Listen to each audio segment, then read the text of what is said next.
Galera, sejam muito bem-vindos a mais um episódio do The Byte. Neste episódio vamos aí, obviamente, discutir dois grandes assuntos que, em primeiro, a EA foi vendida e, além disso, tivemos aumento no preço do Game Pass. Isso no Brasil de maneira drástica, mas, globalmente falando, também houve aumento no valor do Game Pass. E a gente vai mencionar algumas outras coisas depois também, mas esses são os dois assuntos principais. Então, bora pro episódio.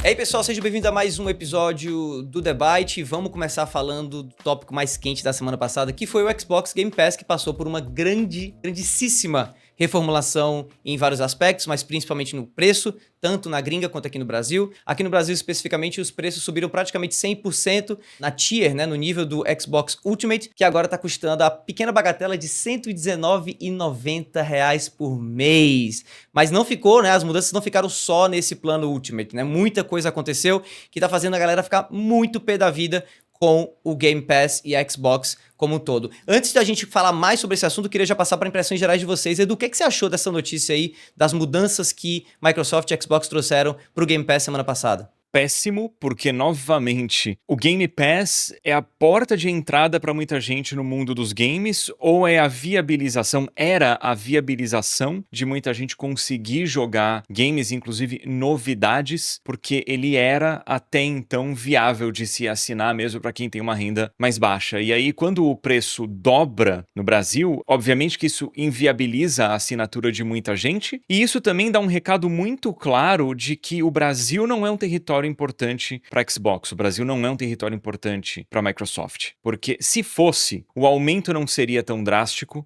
no preço, em termos relativos, ele estaria de acordo com o que rolou globalmente, ao invés de simplesmente o preço dobrar. E além disso, a gente já vê que a distribuição de hardware no Brasil de Xbox basicamente morreu, né? O Series X já não se encontra mais com venda oficial no Brasil. Series S, o preço oficial ficou caríssimo, mais caro do que um PlayStation 5 base em muitas situações, o que não deveria acontecer. Você não encontra mídia física, pelo menos não de maneira oficial, no Brasil, se você joga no Xbox. Então, dentre isso tudo que aconteceu em tempos recentes de Xbox, para mim tá bem claro que eles não têm interesse no mercado brasileiro, e para quem já está com um console, para quem já tem hardware da marca, talvez faça sentido ficar por um tempo, mas eu sinto que o recado é bem claro por parte da Microsoft, por parte de Xbox. Eles não têm interesse no mercado brasileiro, portanto, acho que o brasileiro não deveria demonstrar interesse neles, não mais, né? O que é uma pena, Ô Edu, só para exemplificar o que você disse, né, que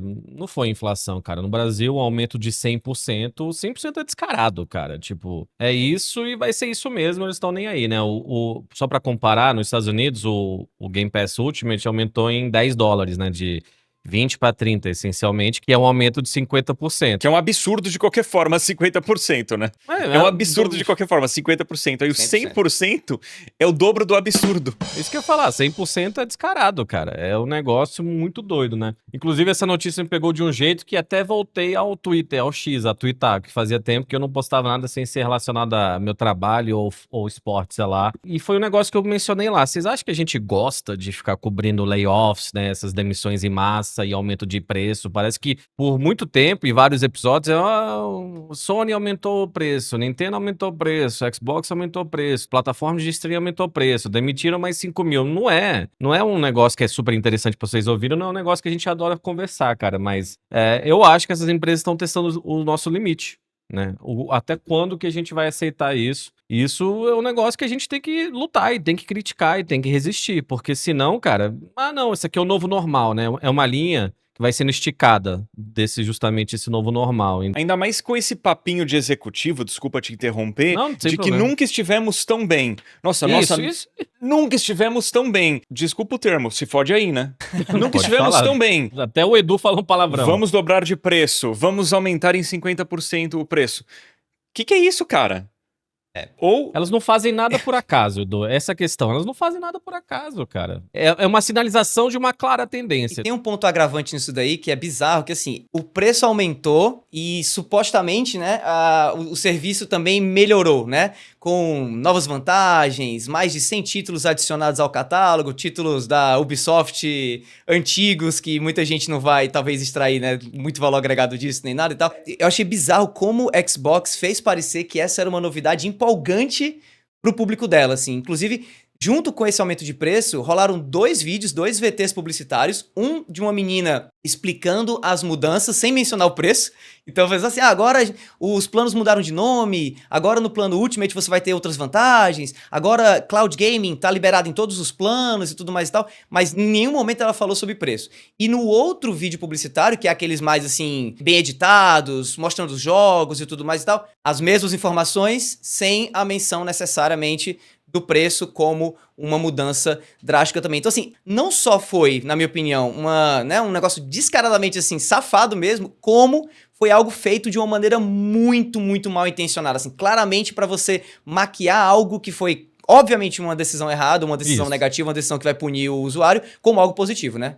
Isso que eu ia falar só, desculpa, porque ser exposto assim, ser colocado no mundo como algo positivo, né? Até o primeiro temos updates, ficou exato. ainda melhor, entendeu? É Exato. isso que eu tô falando. A linha tá sendo esticada, eles acham que a gente é trouxa, eles acham que, tipo, não, eles sabem que vai ter uma choradeira. Ah, não, o pessoal vai chorar, vai reclamar, mas essa é a nova realidade, então aceitem. Mas assim, usar o termo que você usou, que é muito bom, é uma maquiagem, assim, é maquiar como algo positivo, é safadeza mesmo, cara. Até o Edu falou um palavrão, acho que o primeiro palavrão que o Edu fala aqui é o nível de raiva ou de, né, revolta que temos que porque é a ter. revolta com o papo do executivo que fala que está tudo bem, nunca estivemos tão bem, nunca tivemos tantos jogadores na nossa plataforma, as coisas não eram sustentáveis, eles não diziam que estava tudo bem, eles não diziam que com as aquisições as coisas iriam melhorar. Isso. Ué, de repente o preço aumenta em 50% nos Estados Unidos, o preço dobra no Brasil, não faz sentido, as mensagens não são coerentes. Isso. E a gente tinha um serviço que eu sempre achei incrível do ponto de vista de acessibilidade. É muito importante que mais e mais pessoas tenham acesso aos games. Videogame é entretenimento, entretenimento é importante. Videogame é cultura, cultura é importante. Pô, as pessoas podiam acessar através do Game Pass. E isso tá ficando mais inacessível, e infelizmente a gente meio que vinha prevendo isso, né? Porque a gente escutava relatos de indústria de que não estava legal para publisher e para desenvolvedor. A gente escutava boato de que não tinha como o preço não aumentar com a aquisição da Activision Blizzard King. Isso. Com Call of Duty sendo disponibilizado no serviço. E aí, toda vez que a gente mencionava isso, a turminha do barulho batia na gente, né? Como se a gente fosse contra o Game Pass, contra a Xbox, né? Porque se você faz uma crítica à Xbox, vem a turminha do barulho, não gosta. É ruim o Game Pass porque eles perdem renda. Como se as pessoas terem acesso a mais jogos fosse ruim pra gente, não bom, né? Se fosse ruim, a gente num país mais pobre tava fazendo mais dinheiro, e não é a verdade, né? Os criadores equivalentes a nós que estão na gringa, onde o poder de compra é maior, eles ganham mais dinheiro, porque a publicidade vale mais nesses países, né? Então, assim, é muito triste, porque no fim das contas era um serviço que tinha um potencial enorme e que novamente está sendo arruinado por executivos e também pelo mercado, né? Muito investidor, muita especulação, é triste. Desculpa, só deixa eu complementar uma informação que o Edu trouxe, que é justamente um grande ponto disso, que é a compra da Activision, né? A gente vai falar da EA sendo vendida daqui a pouco e é relacionado. São 2 anos desde que a Microsoft comprou a Activision. O Game Pass Ultimate, que era o maior, estava $17, agora está 30. E agora só tem 4 jogos de COD no serviço deles. E para você jogar o novo, vai ter que assinar o Game Pass Ultimate, senão não vai jogar. E eu até vi um tweet falando que, em retrospectiva, o pior dia da história do Xbox é a compra da Activision. Você concorda, Davi? Olha, só pra você ter uma ideia, isso, complementando ainda mais o que você falou, de 2019 até 2023, o serviço ele encareceu R$10 só pro usuário, né? O tier mais caro, que é o tier do Game Pass Ultimate. R$10, cara, de 2019 para 2023. E aí de 23 para 25, a gente vai de R$ 49,90 para R$119,99, assim. É absurdo. E assim, isso tudo apoiado, isso tudo depois do que vem acontecendo nos últimos meses com o Xbox, que é aquela dinâmica de, como a gente já mencionou aqui, o executivo fala uma coisa, acontece um evento, parece que as coisas estão caminhando bem, parece que tá tudo ok, e aí logo isso é seguido por uma notícia negativa, por alguma coisa que fere a imagem de Xbox, e isso tá virando constante, a ponto de que, assim, eu não consigo hoje acreditar em uma palavra de um executivo de Xbox em qualquer apresentação que a marca faça, porque não bate mais uma coisa com a outra. Fica parecendo, isso é um negócio meio maluco, fica parecendo que a gente vive em mundos paralelos.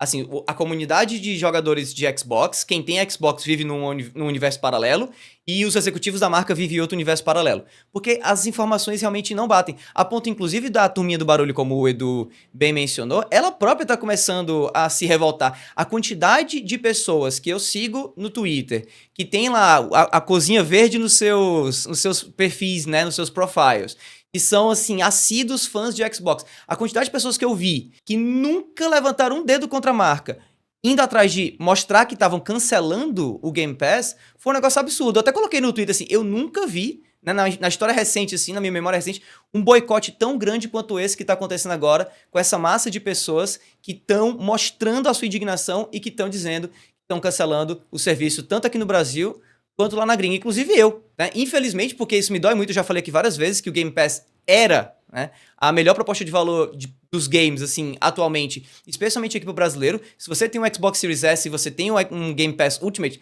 pra mim você tava garantido, digamos assim. Eu mesmo cancelei o meu Game Pass Ultimate, não faz sentido pra mim continuar, porque é um valor que é muito salgado pra eu ficar pagando, mesmo eu trabalhando com games.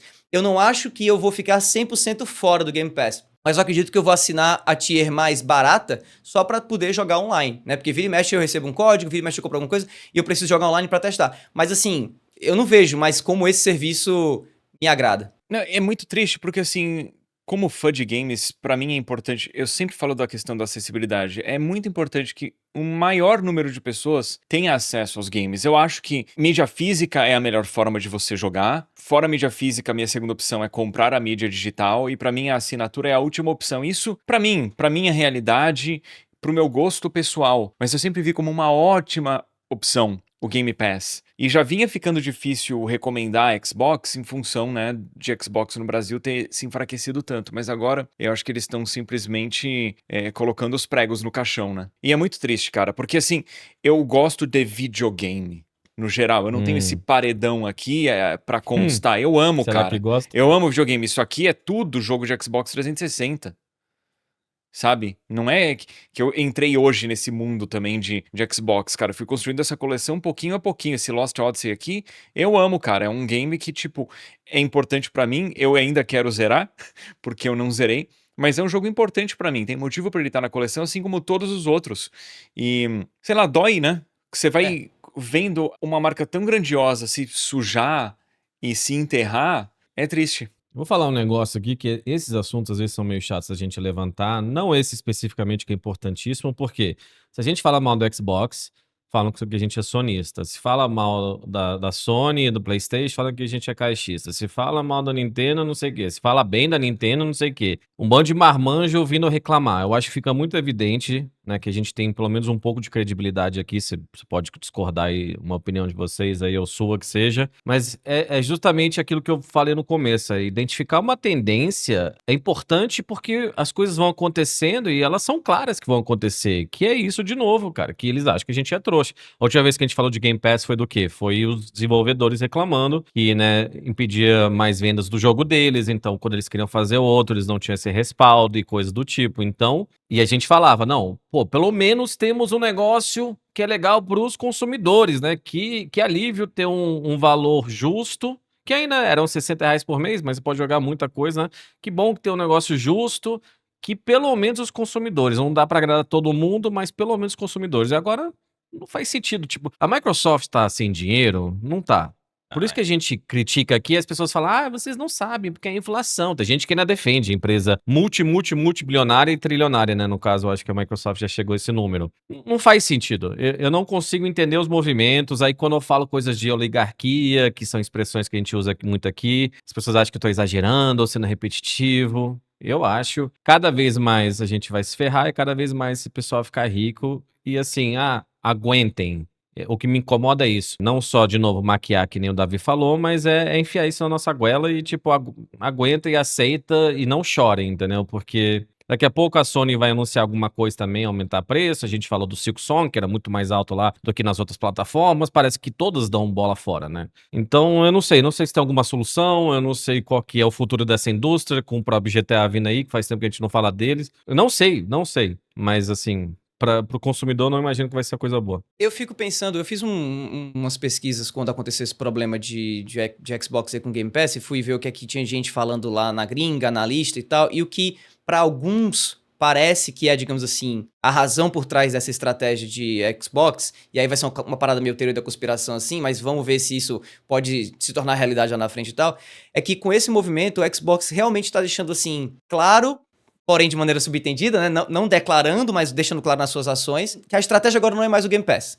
A estratégia é voltar, digamos assim, para aquele mercado mesmo, para aquela pegada mesmo de ser ela, Xbox, uma grande publisher, lançar todos os seus jogos na concorrência e com o consumidor de Xbox, o fã de Xbox, a estratégia vai ser tentar extrair o máximo desse cara, já que provavelmente esse cara numa próxima geração não vai comprar um console Xbox, esse cara vai comprar um console da concorrência, esse cara vai pro PC e tal. Então, o que a gente puder, a gente Xbox, fazer para extrair o máximo de dinheiro dessa pessoa, enquanto ela ainda tem um Xbox Series X ou um Xbox Series S, enquanto ela ainda tá, digamos assim, pagando ou achando que vai continuar pagando os serviços que hoje ela paga, que tem a marca Xbox, porque esses serviços talvez fiquem até mais caros e tal. Enquanto isso estiver acontecendo, a Microsoft vai ficar focando nessa estratégia. Mas assim, vocês conseguem enxergar, acho que o Edu primeiro, depois o Vander, vocês conseguem enxergar no futuro Xbox virando realmente uma próxima Sega, ou seja, uma empresa que vai focar mais em publishing do que necessariamente em hardware e coisas desse tipo? Eu vejo isso acontecendo sim.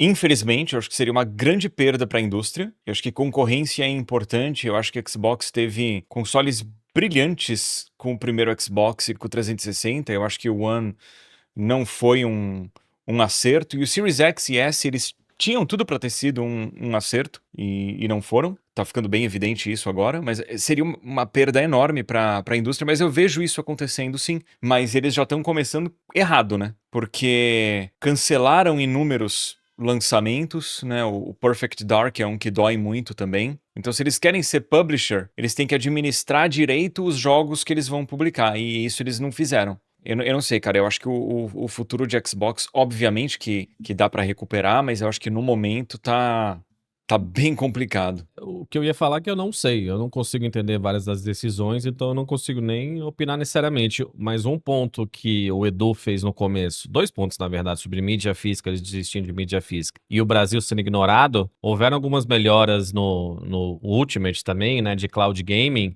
1440p e bitrate aprimorado, que não vão estar disponíveis no Brasil. Também não vai estar disponível no Xbox S, X, nada. Então, cloud gaming, que é um negócio que eles estão investindo também, o Brasil fica para trás também, né? Uma coisa exclusividade americana, a gente paga mais aqui e também não tem todo o serviço. Então fica claro que o mercado gigantesco que nem o Brasil não faz parte dos planos dele, nem é prioridade, e vocês marmanjos e pessoas obcecadas pela marca, que bom que vocês acordaram finalmente e estão vendo e cancelando, né, Davi? Você até compartilhou um negócio do Google Search, né, do Trends, de cancelar a Game Pass, o quanto isso foi pesquisado, né? Como cancelar a Game Pass, a gente pode até botar o gráfico aí, porque é coisa demais, assim. Mas não sei, eu acho que, não sei se você quer complementar, Davi, mas só revolta necessária nessa hora. Eu só ia dizer isso, assim, eu acho que dessa vez a Microsoft, Game Pass, Xbox, eu acho que eles cruzaram uma linha que talvez eles não achavam que eles iam cruzar com esse movimento. Ou eles intencionalmente cruzaram essa linha, né, para entrar numa nova pegada, numa nova toada, numa nova estratégia, que daqui a uns 5, 6, 7 anos vai ficar bem claro que era para esse caminho que eles queriam ir quando eles tomaram essa decisão aqui no dia, né, aqui em outubro de 2025, de aumentar absurdamente o preço do Game Pass. Mas que caminho pode ser isso de daqui a 7 anos? Onde que eles estariam que o consumidor ia estar satisfeito? Não, esse que eu falo, assim, Xbox deixa de ser uma marca focada em oferecer um serviço concorrente à Sony, concorrente à Nintendo. Eles viram uma grande publisher, eles ganham dinheiro com os seus parceiros, Você pode até imaginar aquela história antiga lá atrás da marca Game Pass começar a ser uma marca não mais apenas focada em consoles Xbox. O próprio Rogue Ally X, né, o Xbox Ally X, ele pode ser um teaser desse futuro, né? Ou seja, Xbox vira quase como se fosse um selo que você pode entregar para uma outra empresa, uma terceirizada, e ela faz uso desse selo da maneira que ela quiser. Então, se ela quiser vender um portátil que não roda jogos de Xbox, vai rodar jogos de PC, mas se ela quiser chamar isso aí de Xbox e sair vendendo por aí pro povo por $1.000, ela pode fazer isso. Porque o foco de Xbox, o foco de Microsoft com a parte de games, vão ser os jogos. Vão ser os estúdios que eles têm e esse esforço como publisher. É o que eu vejo muito analista falar que com esse movimento é o que Microsoft está buscando, é o que Xbox está buscando. Apesar de que todo executivo da marca fala que não é bem assim, olha só. Até saiu uma notícia com toda essa maluquice de Game Pass, parece que no dia seguinte ou 2 dias depois saiu um anúncio de que, assim, uma publicidade falando do console de Xbox, aquela versão mais cara do console, aquela versão que é toda pintadinha com... A Galaxy. É, a Galaxy e tal. Essa versão foi anunciada em alguns mercados depois que essa notícia saiu e tal. Assim, então, é uma bizarrice, é uma desconexão, é uma falta de tato que, pra mim, assim, é impossível isso não ser intencional, sabe? Assim, eu sei que é a teoria da conspiração que eu tô falando, mas, assim, pra mim é um negócio que beira o absurdo mesmo, de fato. Não tem como explicar, de fato. E você tinha mencionado, né, a SEGA, porque a SEGA com o Dreamcast tem o seu último console. A diferença é que o Dreamcast, e pelo menos na minha percepção, e eu vivi isso na época e era a impressão que eu tinha, e sigo tendo essa impressão, o Dreamcast é um console que as pessoas gostavam e que é um console que ele foi importante. A SEGA saiu do mundo dos games com o Dreamcast não vendendo bem, saindo do mundo de hardware e virando só uma publisher de jogos, mas as pessoas têm um carinho enorme pelo Dreamcast. E ele tem uma biblioteca forte de jogos, ele foi um bom console, enquanto que o Series S e X são consoles. Tem jogo, mas assim, é o que a gente fala dessa geração atual, né? A geração que nunca chegou. Porque muito pouco lançamento, e isso vale também para o PlayStation 5, essa crítica aqui. Acho que é muito pouco lançamento, a indústria tomou um rumo que me desagrada nessa geração, mas aí eu acho que ao invés de ter aquele lance, nossa, mas foi um console tão legal esse da SEGA, eles vão parar de fazer console, com o Xbox, se eles pararem, vai ser assim, nossa, mas já tava na hora, né? Vai ser acho que uma ênfase muito mais negativa, uma impressão muito mais negativa do que positiva com Xbox em relação ao que rolou com a SEGA no fim dos anos 90 e início dos anos 2000. Antes de falar do próximo assunto, que é bem importante também, bora só mencionar aqui o Momento Alura, porque tá rolando o Guia do Mochileiro Tech na Alura, que reúne aí um conjunto de conteúdos práticos, tendências de mercado e ferramentas para trazer resultados concretos para o aprendizado de vocês. São mais de 20 materiais gratuitos organizados em um só lugar. Durante todo o mês de outubro, inclusive, quem se matricular na Alura garante 2 meses extras de graça. Confiram o link na descrição e QR Code na tela para mais informações, e o nosso cupom de desconto na Alura é DEBYTE. Bora aí então, Davi, próximo assunto polêmico também, né? Pois é. Falando de momento Alura, momento de aprendizado, o que a gente aprendeu recentemente aí sobre a EA, né? A EA anunciou que está sendo comprada por investidores em um mega leilão liderado por 2 fundos de investimento americanos e por um fundo de investimento da Arábia Saudita. O valor é astronômico, 55 bilhões de dólares. A transação mais cara desse tipo de transação, que a gente chama de buyout por private equity, da história, né? Então, assim, negócio bizarro, e que o Van Depp quer comentar mais sobre isso, porque tem mais aí, né, nessa história, não é só isso que aconteceu, né? Tem mais coisa por trás disso. Eu queria só contextualizar uma coisa que, assim, só para as pessoas entenderem, a EA é uma empresa de capital aberto.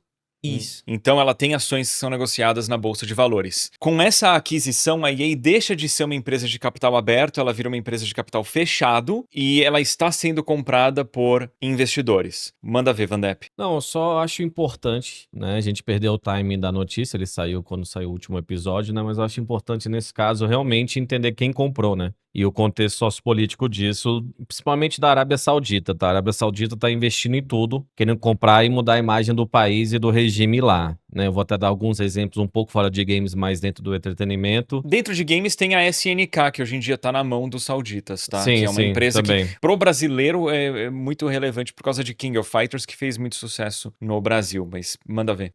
Algumas coisas. Primeiro, tem o Jared Kushner, que é o genro do Trump, amigo do Davi. Jared Kushner é meu amigo também agora? Não, o Trump é. Ah, entendi. Levantou dinheiro pro fundo dele para várias monarquias árabes em troca de acesso ao Trump e várias coisas do tipo. Então, tem muita falcatrua acontecendo lá. O maior contexto que eu posso passar para vocês é sobre um cidadão.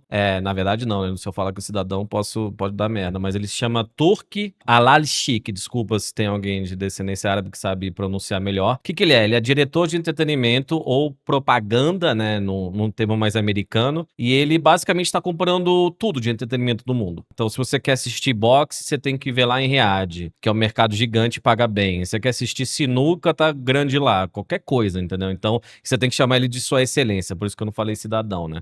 E tem até uma série da Netflix, que é de um dos promotores de boxe, que eu achei interessante, chamada Matchroom. Ele justamente lida com o Turki Al-Sheikh, que tá fazendo tudo, cara. Eles querem realmente mudar a imagem através do entretenimento. É isso que eu tô querendo dizer. Tá relacionado diretamente à venda da EA, não necessariamente, mas sim, entendeu? É por isso que vocês vão ver cada vez mais a Arábia Saudita. Inclusive, teve um festival de comédia na Arábia Saudita que eles contrataram todos os maiores comediantes americanos. Vou até botar uma imagem aí, tipo, comediantes enormes, Dave Chappelle, Bill Burr, alguns dos maiores do mundo. E em games, eles têm também, além do Edu falou da SNK, eles têm a Esports World Cup, né? EWC, que, pelo que eu li, não tá diretamente relacionado ao Turk, né? Esse cara, mas continua sendo um investimento deles em games e, de novo, de mudar a imagem do país com o mundo, né? A própria Fórmula 1 corre lá, Sim. né, hoje em dia. Isso que eu tô falando, exatamente. Então é muito investimento, e o que isso quer dizer, cara, né? Porque é importante nesse caso, Davi, eu já vou passar a bola pra você comentar, mas é importante nesse caso entender pra quem foi vendido, né? O que quer dizer pra um jogo que nem The Sims, que a Arábia Saudita basicamente controla a EA agora? Que o The Sims é o primeiro jogo que eu me lembro que teve uma relação de gays, homossexuais, LGBT, desculpa, o que for o termo nesse sentido. Como que vai funcionar The Sims na mão dos sauditas? Então tem várias coisinhas assim. Essa Esports World Cup também eu acho um negócio meio, não sei, não acho muito interessante. Eu não sei se isso ajuda a mudar a imagem. Então qual que é a meta deles de verdade? Só mudar a imagem? Eu não sei, porque todo mundo sabe que é comprada. Então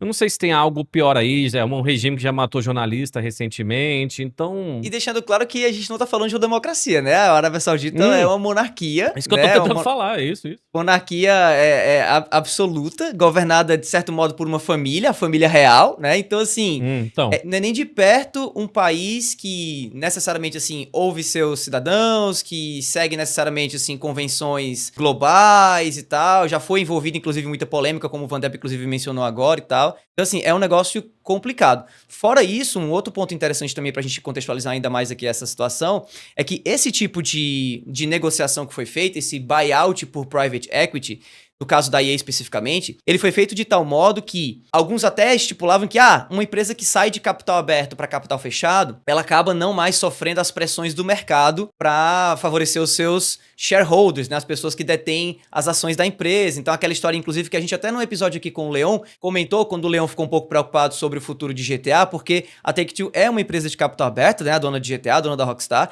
e uma empresa de capital aberto tem que estar sempre ganhando mais e mais e mais dinheiro, né? Tipo assim, a setinha tem que estar sempre apontando pra cima, né? E isso preocupou ele em relação a GTA e tal. No caso da EA, pode parecer a primeiro momento assim, à primeira vista, que uma empresa deixar de ser capital aberto para virar um capital privado possa ser algo positivo, porque ela não vai ser mais influenciada pelo mercado.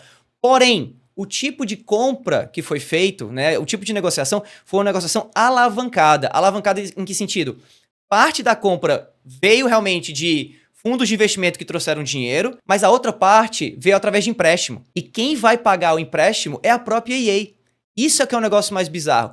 A EA, a partir do momento que essa compra for concluída, e aparentemente ela vai ser concluída, né, se tudo der certo, até 2027, no exato momento em que a EA se tornar de fato uma empresa desses três fundos, ela vira uma empresa com uma dívida enorme para tentar resolver o problema e tentar se tornar uma empresa, digamos assim, no verde daqui para frente. E isso pode gerar problemas. Já estão, inclusive, surgindo alguns rumores aí de que um dos caminhos que o grupo controlador da EA agora vai buscar para reduzir custos é adotar inteligência artificial à torta e à direita dentro da empresa. Então já se estipula, apesar de não ter nada resolvido ainda, de que a gente vai ter mais demissões em massa, a gente vai ter uma entrada cada vez mais forte dentro de estúdios como BioWare e vários outros, de inteligência artificial utilizada de uma maneira a tornar o jogo mais barato de se fazer, tornar aquele estúdio mais enxuto, não necessariamente focando na qualidade do produto. Porque o foco agora da EA, com esses fundos de investimento, é ela se tornar uma empresa, digamos assim, positiva novamente, para ela ser comprada por uma outra empresa, por um outro grupo, mais ou menos em 5, 6, 7 anos, né? E isso preocupa quem curte os jogos da EA, isso preocupa os futuros lançamentos, como por exemplo o próprio Mass Effect, né? Que tá vindo aí, supostamente está sendo desenvolvido, mas como é que vai ficar agora Mass Effect quando a EA vai ter que resolver uma dívida que não estava nos planos da empresa, né? É meio bizarro que isso seja algo legítimo, algo legal, algo possível de se fazer, né? De o dinheiro da compra, na verdade, ser parcialmente uma dívida para a empresa que está sendo comprada. Para mim é uma situação bizarra. E eu lembro que a notícia dessa compra da EA chegou para mim por etapas. Então, em primeiro, chegou para mim, a EA vai ser comprada, vai virar uma empresa de capital fechado. E aí eu pensei, nossa, cara, se ela vira uma empresa de capital fechado e ela foge do mercado especulativo, dos investidores, isso pode ser positivo, que nem o Davi falou. E aí a notícia chegou por completo, meu Deus, cara, isso não é bom, isso aqui é horrível, porque ela sai da especulação de mercado aberto e entra na especulação, endividamento e todas as questões aí de direitos humanos e etc. Putz, cara, e por que isso é importante, né? Também, de novo, é um país onde o direito das mulheres é mínimo, né? Você vê, é um negócio bizarro. Mas também voltando ao negócio, o que esperar, né? Tipo, com uma empresa de capital privado, né? O private equity que se fala, expectativa geralmente é aumento de preço, queda de qualidade e aí menos apoio das pessoas, né? Então a última vez que a gente mencionou aqui a EA, eu acho que foi no último episódio, falamos bem do Battlefield, falamos bem do novo FIFA, na EAFC, e eu não sei se parte do porquê eles botaram tanto investimento por trás é que eles sabiam que ia ser vendido, né? Eu fico questionando, eu não tô falando todos os funcionários internamente, né? Mas o pessoal sabia. Esse não é um negócio que sai do chão em uma semana, nem um mês. É um negócio que vem sendo discutido, cada detalhe, o que pode fazer, o que não pode. Então, assim, volta ao nosso assunto inicial, né? O Microsoft compra a Activision.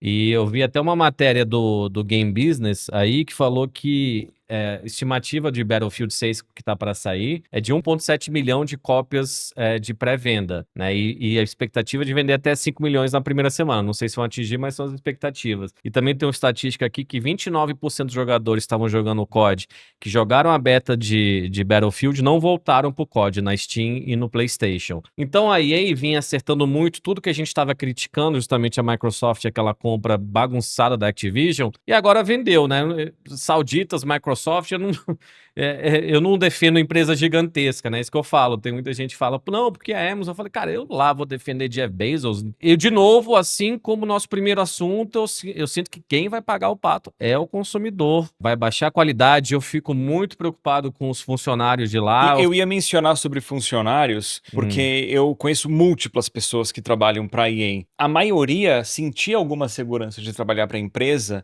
porque a maioria das pessoas que eu conheço que trabalham lá não estão diretamente em desenvolvimento de games. Estão em áreas, e eu não vou citar exatamente a área para não expor ninguém, mas áreas que estão independentes, tipo recursos humanos, por exemplo, financeiro, jurídico, sabe? Que não depende de um lançamento específico. Agências também, né? Agência, então não depende de um lançamento específico, sabe? E essas pessoas que tinham tranquilidade, agora estão preocupadas e algumas estão procurando emprego. E por quê? Porque assim, você não passa segurança para o seu funcionário, ou seja, existe um potencial de pessoas que têm muitos anos de EA, que são pessoas talentosas, debandarem da empresa. E isso certamente vai se aplicar para estúdios de desenvolvimento também, não só essas áreas mais neutras, sabe? Isso que eu ia falar também, todo mundo já teve no emprego, eu acho, mudou o chefe e muda tudo, né?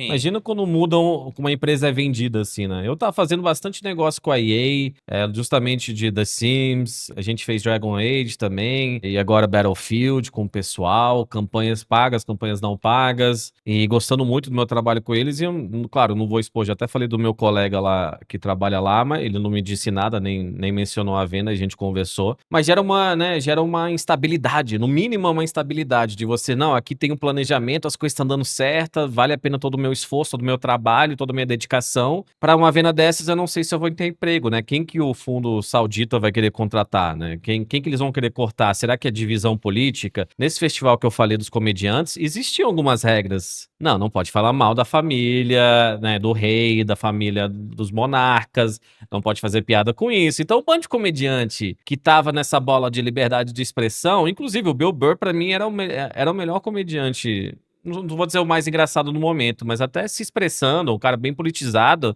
E lá foi a maior decepção no meu caso. Tem o próprio Pete Davidson, que o pai faleceu em 11 de setembro, né? E dizem que os sauditas fizeram parte de 11 de setembro. Então tem muita coisa envolvida. E eu fico curioso justamente qual que é o endgame, né? O jogo final dos sauditas. O que eles querem?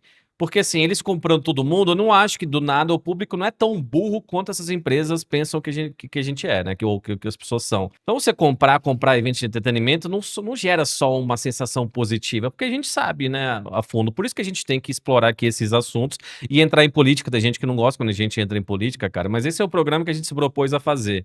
Tem gente que fala, não, vocês não podem falar disso. Não, gente, a gente vai falar do que a gente achar que deve. A gente pode, se você não gosta, você não é obrigado a assistir. A gente vai falar do que a gente quer falar. Obrigado, porque eu vou até, às vezes eu leio isso, não, como assim vocês mencionam isso? Não. Primeiro que a gente tem 3 opiniões diferentes aqui, segundo que é o nosso programa e a gente produz nosso programa e a gente se propôs a fazer um negócio sério. A gente não tá aqui só pra falar que joguinho é legal e não é, porque existem tendências que precisam ser identificadas e combatidas, e é isso que a gente quer fazer aqui. Antes da gente passar pro próximo assunto, eu queria só recomendar pra todo mundo aqui que tá interessado a saber mais sobre isso, que pegou esse nosso papo aqui e achou bacana e tal, pra vocês conferirem o conteúdo do PH, né? Lá no TV PH, ele falou sobre essa questão da compra da EA. Que já participou aqui também com a gente, né? Já participou, nosso convidado, inclusive, aqui, parceiro, inclusive, aqui do Debate. Ele fez um vídeo muito bem feito a respeito desse assunto. Um vídeo que não só tem, obviamente, a opinião dele, não só um vídeo crítico, mas é um vídeo muito informativo também. Então, vale a pena vocês darem uma olhada lá depois que vocês terminarem esse episódio aqui do Debate. E continuando aí a temática de polêmicas, vamos falar um pouquinho agora de Fortnite e do universo da DC, né, do DCU. Isso por quê? Porque Peacemaker, ou o Pacificador, acho que é o nome da série em português, né, tá bombando e acabou de terminar a sua segunda temporada e muito elogiado, porém, no universo de Fortnite, onde os personagens da série estão, a coisa tá meio esquisita, né, Vandep? Explica um pouco melhor aí o que aconteceu com o emote de Fortnite problemático que tem a ver com Peacemaker. Esse é um assunto curioso porque engloba vários assuntos que a gente inclusive fala aqui, né? Games, série, um pouco de política também.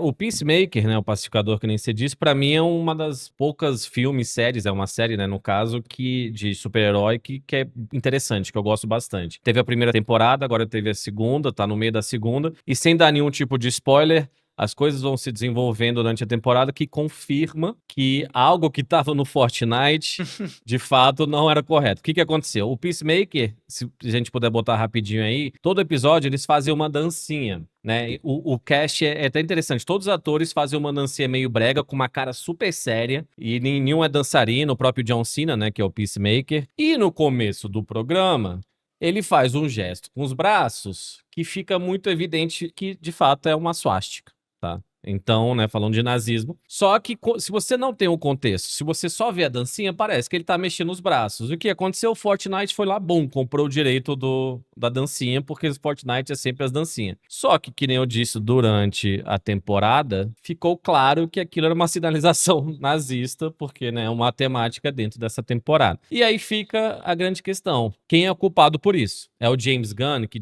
também fez Guardiões da Galáxia, depois mudou de lado e quando ele toca um projeto, eu acho que fica bem legal, né? Referente a super-herói, um dos poucos caras que tem crédito, né, nesse sentido. Será que ele devia ter passado pra Epic? Porque ele guardou esse segredo, assim, né? Que de fato era uma suástica. Como que o pessoal da Fortnite deixa passar? Porque Fortnite é um jogo pra criança, eu acho, né? E Peacemaker não é uma série pra criança. Não assista com teus filhos. É uma série, vamos dizer assim, nível escrachado de The Boys, né? Pra quem The conhece Boys, da Amazon, né? é The Boys. The Boys total. eu acho melhor que The Boys, principalmente nas últimas temporadas. É muito bem feito. Na primeira temporada, assim, bem no começo, você já vê que o pai dele é nazista. Isso não é um spoiler, não é nada, assim, é um negócio bem, né, do personagem mesmo. E aí eu acho que tá sendo super interessante como eles têm explorado, né? Mas eu não sei o que vocês querem comentar, mas a gente achou válido que valia trazer, mas... É que eu acho muito difícil a gente, sem informações de como que essa negociação funciona e como funciona a comunicação da Epic com os seus parceiros, é muito difícil saber quem cometeu o erro.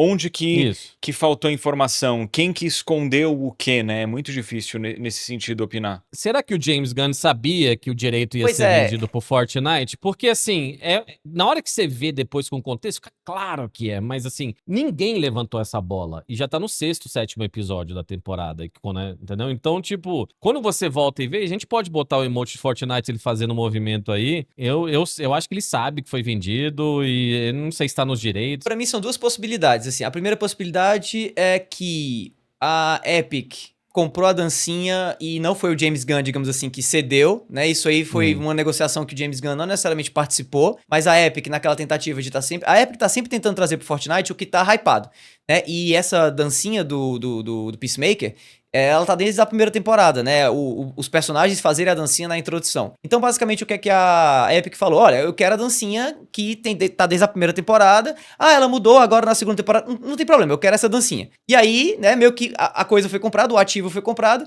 sem ter sido consultado ali, digamos assim, a bíblia, né, da série. Toda série que tem uma lore, que tem uma história, a gente chama que ela tem uma bíblia, né? Quem trabalha com roteiro e tal, monta a bíblia do negócio. E na bíblia você tem algumas regras, você tem, inclusive, às vezes, spoilers ali, como que a série termina, se a série tem um final e tal. Então, não foi consultada a bíblia da série do Peacemaker, provavelmente, para que a Epic entendesse que, opa, essa dancinha aqui, ela vai virar outra coisa, ela é problemática. Essa é a primeira possibilidade, na minha opinião. E a segunda possibilidade que... Eu confesso que essa eu acho menos provável, mas eu tô puxando do próprio James Gunn, que eu vou falar aqui agora. Tem uma entrevista do James Gunn em que ele fala sobre Guardiões da Galáxia. Ele não tá falando sobre a série do Peacemaker, tá? Então ele tá falando de Guardiões da Galáxia. E aí, o entrevistador pergunta pra ele algumas coisas sobre Guardiões da Galáxia, no sentido de, tipo, você sabia que o personagem tal ia ter tal importância? Você sabia que as joias do infinito iam fazer tal coisa? E ele dá umas respostas, tipo assim, cara, eu não fazia a menor ideia do que eu tava fazendo.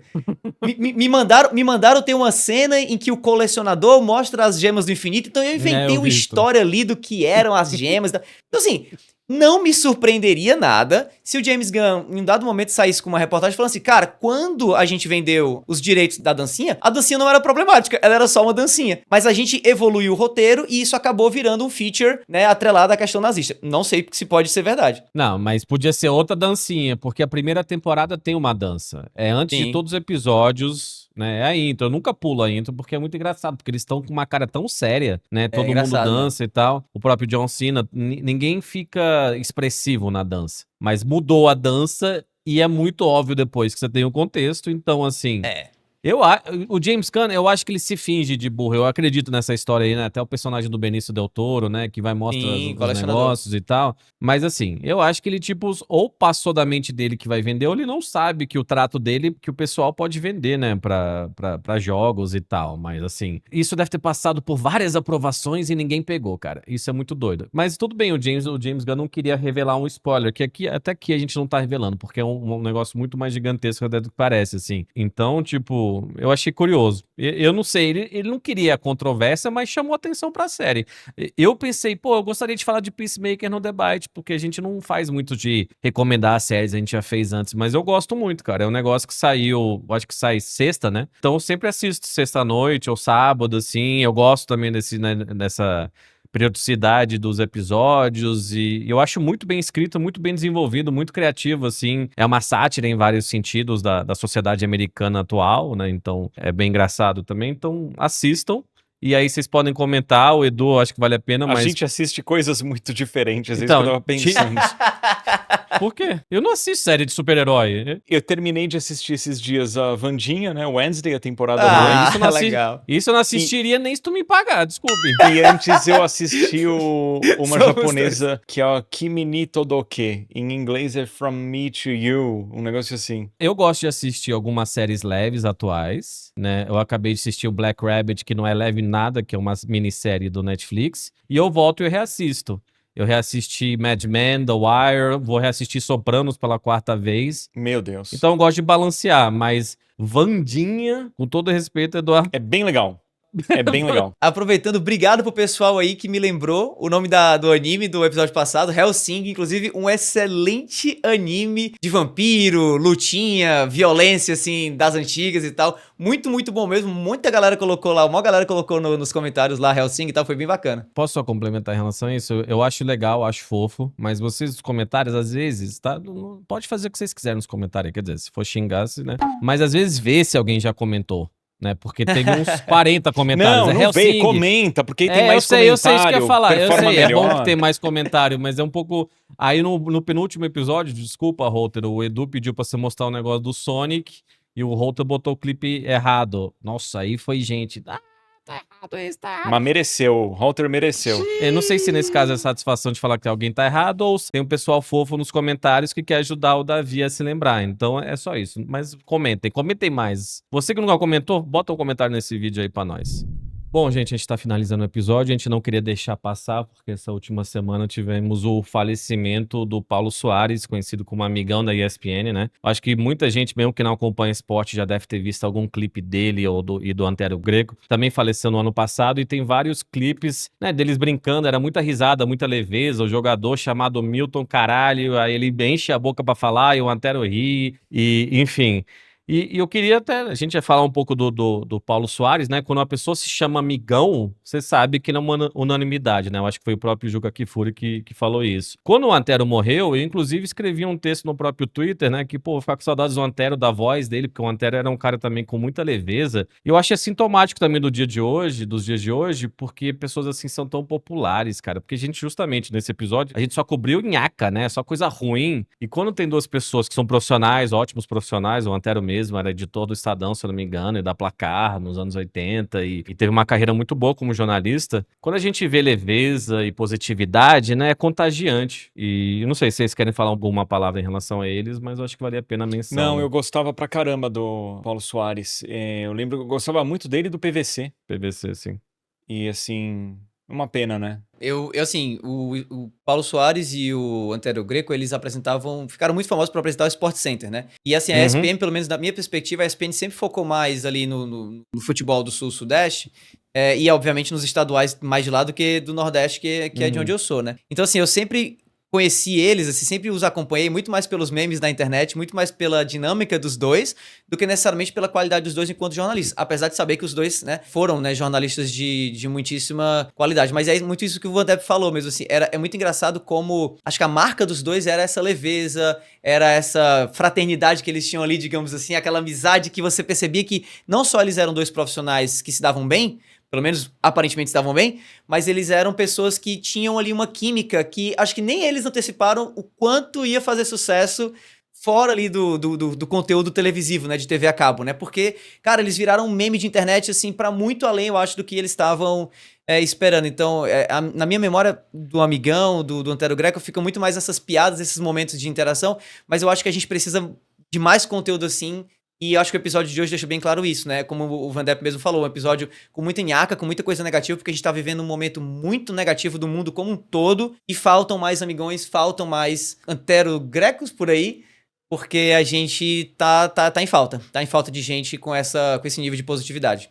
E autenticidade, né, cara? Eu acho que a autenticidade é muito importante e as pessoas respondem a isso. Né? Eles eram ótimos jornalistas, ótimos apresentadores, inclusive dos tempos áureos da ESPN. O Edu mencionou o PVC, mas tinham ótimas pessoas, ótimos jornalistas lá, que, de novo, a Disney foi depenando o canal, foram saindo os melhores profissionais de lá, e agora perdeu essa dupla, né? Enfim, se alguém tem algo a comentar sobre eles, eu imagino que sim, porque eram pessoas muito queridas, então metam bala no comentário aí.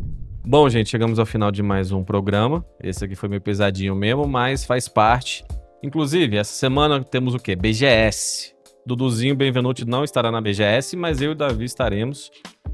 O Davi, você vai quinta-feira, talvez sexta, né? Eu com certeza vou no sábado, talvez quinta justamente com o Davi, talvez domingo. Então, se você esbarrar com a gente por lá, dê um alô. A gente vai gostar de conhecer vocês e é isso. Uma ótima semana, gente.